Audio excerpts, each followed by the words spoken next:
আজকে আমাদের রাজশাহী বিভাগের দিনব্যাপী ওয়ার্কশপ ছিল। আমাদের রাজশাহী বিভাগের সকল অ্যাডমিনিস্ট্রেটিভ অফিসার মানে আমাদের ডিভিশনাল ইনচার্জ ডিডি মহোদয় থেকে শুরু করে সকল জেলার ডিপিও মানে আমার প্রাথমিক শিক্ষা অফিসার, জেলা প্রাথমিক শিক্ষা অফিসার, আপনার সহকারী জেলা প্রাথমিক শিক্ষা অফিসার, উপজেলা প্রাথমিক শিক্ষা অফিসার, সহকারী উপজেলা প্রাথমিক শিক্ষা অফিসার, সকল আমার পিটিআইয়ের সুপ্রিনটেন্ডেন্ট, সহকারী সুপ্রিনটেন্ডেন্ট এবং সকল ইউআরসি বা ইউপিটিসি মানে উপজেলা প্রাথমিক ট্রেনিং সেন্টার, প্রাথমিক শিক্ষা ট্রেনিং সেন্টার, সেগুলোর শিক্ষক তাদের সকলকে নিয়ে মানে আমাদের বেসিক্যালি অ্যাডমিনিস্ট্রেটিভ স্ট্রাকচারে আমাদের মনিটরিং পরিবার যেটা আছে আমাদের রাজশাহী ডিভিশনের এই মনিটরিং পরিবারের সকল অংশীদারদেরকে নিয়ে আজকে বৃহত্তর একটা ওয়ার্কশপ ছিল। এই ওয়ার্কশপগুলো মন্ত্রণালয়ের পক্ষ থেকে প্রত্যেকটা ডিভিশনে হচ্ছে। বিগত কয়েক সপ্তাহে Mymensingh division, Barishal division, Chittagong division, Sylhet ডিভিশনে এটা অলরেডি সম্পূর্ণ হয়েছে। আজকে রাজশাহী ডিভিশনে হলো। সামনের দিনগুলোতে বাকি যে ডিভিশনগুলো বাকি আছে খুলনা, রংপুর, ঢাকা সেগুলোতেও সম্পূর্ণ হবে। এই 8টা ডিভিশনাল ওয়ার্কশপের মূল কারণ হলো যে আমরা মাননীয় প্রধানমন্ত্রী জনাব তারেক রহমানের নেতৃত্বে ওনার দিক নির্দেশনায় প্রাথমিক শিক্ষা ব্যবস্থা পরিপূর্ণভাবে বদল এনে ইতিবাচক পথে যাবার যে প্রচেষ্টা শুরু হয়েছে সেই আঙ্গিকে আমাদের অ্যাডমিনিস্ট্রেটিভ স্টাফ মানে পুরো দেশব্যাপী যারা দায়িত্বরত আছেন সবাইকে সেটা সম্বন্ধে আপনার জানানো, তাদের ফুল ফিডব্যাক নেওয়া। কারণ ইতিমধ্যে অনেক ধরনের পলিসিগত কাজ শুরু হয়েছে। স্কুল মনিটরিং কীভাবে হবে, স্কুল মনিটরিং কোন স্কুলগুলো মনিটরড হবে, শুধুমাত্র সরকারি প্রাথমিক শিক্ষাগতগুলো বিদ্যালয়গুলো মনিটরড হবে না, সকল বেসরকারি প্রাথমিক বিদ্যালয় মনিটরড হবে।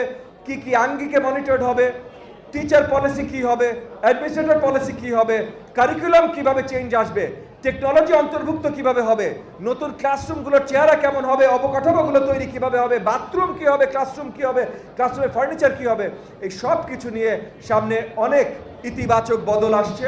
সেগুলো সম্বন্ধে এই ওয়ার্কশপের মাধ্যমে আমাদের সকল প্রাথমিক শিক্ষার কর্মকর্তাদের জানানো এবং এগুলোর ফিডব্যাক তাদের এগুলো নিয়ে কি পরিকল্পনা, তাদের এগুলো নিয়ে কি চিন্তা চেতনা, তারা এত বছর দশকের পর দশকের অভিজ্ঞতার আলোকে তারা জিনিসগুলো কীভাবে সবচেয়ে বেস্ট মনে করে এগুলোর ফিডব্যাকও তাদের কাছ থেকে নেওয়া।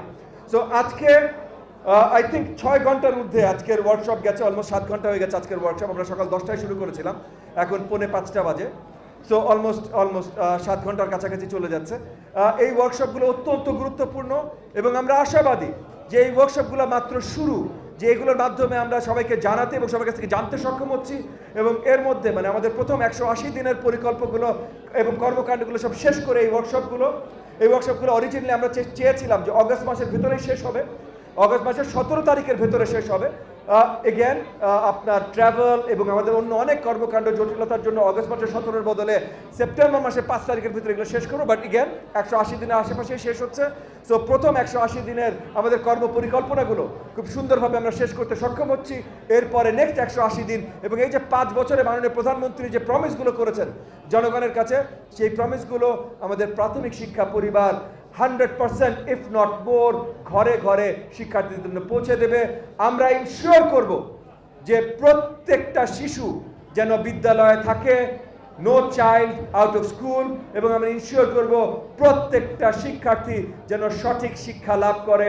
Every child gets the right education ইনশাআল্লাহ। 32,000+ স্কুলে বিগত বেশ কয়েক বছর আমরা হেড টিচার দিতে পারিনি, কারণ এটা আইনগত জটিলতা ছিল, মামলাধীন ছিল।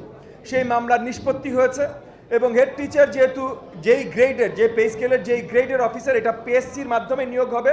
ইতিমধ্যে পিএসসির সাথে আমরা কাজ শুরু করেছি, খুব শীঘ্রই আমরা নতুনভাবে এই নিয়োগের কাজ শুরু করছি। এগেন যদি পিএসসির মাধ্যমে না হতে হতো ইতিমধ্যে নিয়োগ দেওয়া শুরু হয়ে যেত, কিন্তু এটা যেহেতু পিএসসির অগ্রাধিকার, সো পিএসসির সাথে আমরা কাজ করছি। ইনশাআল্লাহ খুব শীঘ্রই এই 32,000+ হেড টিচারের পদায়ন হয়ে যাবে, সেটা নিয়ে দুশ্চিন্তা করবেন না।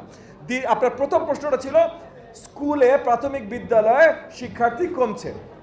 প্রথমত প্রাথমিক বিদ্যালয়ের শিক্ষার্থী বেশি কি কম এটা বড় মাথা ব্যথা না। বড় মাথা ব্যথা হলো প্রত্যেকটি শিক্ষার্থী সঠিক শিক্ষা পাচ্ছে কিনা, এবং সেই জায়গা থেকে আমাদের সরকারি প্রাথমিক, এখানে আমরা ফার্স্ট নজর দিচ্ছি, বাট বেসরকারি দিকেও মনিটরিং আমরা নজর দিব।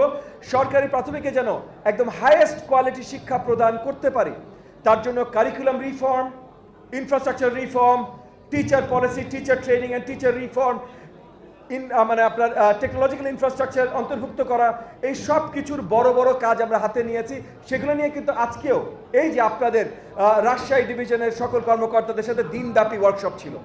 সো এগুলো সব হচ্ছে ইনশাআল্লাহ আগামী দিনে খুব শীঘ্রই আপনারা দেখবেন যে প্রাথমিক শিক্ষা জিপিএস এর মানে সরকারি প্রাথমিক বিদ্যালয়গুলোর শিক্ষার মান বিশালভাবে উন্নয়ন হয়েছে।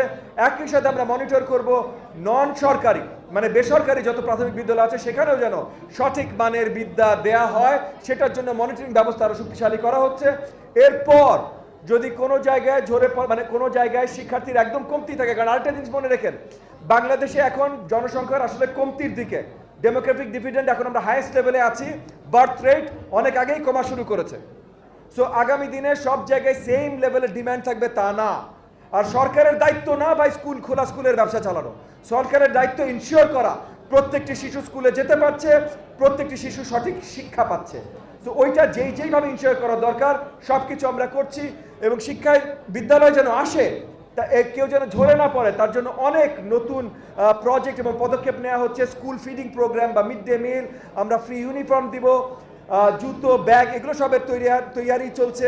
সো ইনশাআল্লাহ আগামী দিনগুলোতে কোনো শিক্ষার্থী স্কুলের বাইরে থাকবে না এবং শিক্ষার মান যে জায়গায় আমরা নিয়ে যাচ্ছি ইনশাআল্লাহ সকল শিক্ষার্থী সঠিক মানের শিক্ষা লাভ করবে। কোনো ইস্যু নাই। কোনো স্কুল, এগেন আমি আবার বলছি, প্রত্যেকটা স্কুলকে মনিটরিংয়ের অধীনে আনা হবে। সো কোনো স্কুল নিবন্ধন ব্যতীত আগামী দিনগুলোতে থাকতে পারবে না এবং এটা রিলেটেড খুব শক্ত নীতিমালা আমরা তৈরি করছি। এবং এই স্কুলগুলো নিবন্ধনে আসে, নিবন্ধনে থাকার জন্য, নিবন্ধিত থাকার জন্য তাদের যে মানদণ্ড যেটা সেট করা হচ্ছে এইটার মনিটরিংও আমাদের প্রাথমিক পরিবারের অ্যাডমিনিস্ট্রেটিভ অফিসাররাই মনিটর করবেন। সো মানদণ্ড সেট করা হচ্ছে। আর যেহেতু মানদণ্ড সেট করা হচ্ছে, এই যে আপনি যে প্রশ্নটা করলেন যে ইংলিশ মিডিয়ামের সাথে অন্য সব মিডিয়ামের বৈষম্য হবে কিনা, না, মিনিমাম স্ট্যান্ডার্ড সবার জন্য তৈরি করে দেওয়া হচ্ছে, সবার এটা মেনটেন করতে হবে। যদি মেনটেন করতে না পারে তখন ওই স্কুলের রেজিস্ট্রেশন প্রশ্নবিদ্ধ হবে। শিক্ষক রিলেটেড শিক্ষকদের জন্য নতুন নীতিমালার কাজ চলছে ইতিমধ্যে। সো পে স্কেল অ্যান্ড ওয়াটটা সেগুলো ওখানে অ্যাড্রেসড হবে। সো ওটা যখন আসবে তখনই আপনারা জানবেন সেটা কীভাবে করা হয়েছে। তবে যারা তৈরি করছে সেখানে সকল স্টেক হোল্ডারের সম্মিলিতভাবে তৈরি হচ্ছে। সো শিক্ষকরাও আছেন, টিওরাও আছেন। সো সেগুলো নিয়ে হচ্ছে। ইনশাআল্লাহ আমি আশাবাদী নতুন নীতিমালায় সবাই খুশি হবে। দ্বিতীয়, স্যার ওনার তো আরেকটা প্রশ্ন ছিল, স্যার একটু বলে নিতে দেন। স্যার দ্বিতীয় প্রশ্নটা কি ছিল? প্রাইভেট সেক্টরের বেতন নেয়। এগেন আমরা ফ্রি মার্কেট ক্যাপিটালিজমে বিশ্বাসী। সো কেউ যদি সার্ভিস দিয়ে বেতন নেন নিতেই পারেন, কিন্তু আবার এগেন ভোক্তা অধিকারের বিষয়ও আছে। সো কেউ কোনো কোম্পানি বা কোনো ব্যবসা প্রতিষ্ঠান যদি আমাদের নাগরিকদের ফ্রিজ করেন সেটার বিষয়ে আমাদের মন্ত্রণালয় খুব শক্ত পদক্ষেপ নেবেন, এটা নিয়ে দুশ্চিন্তা করবেন।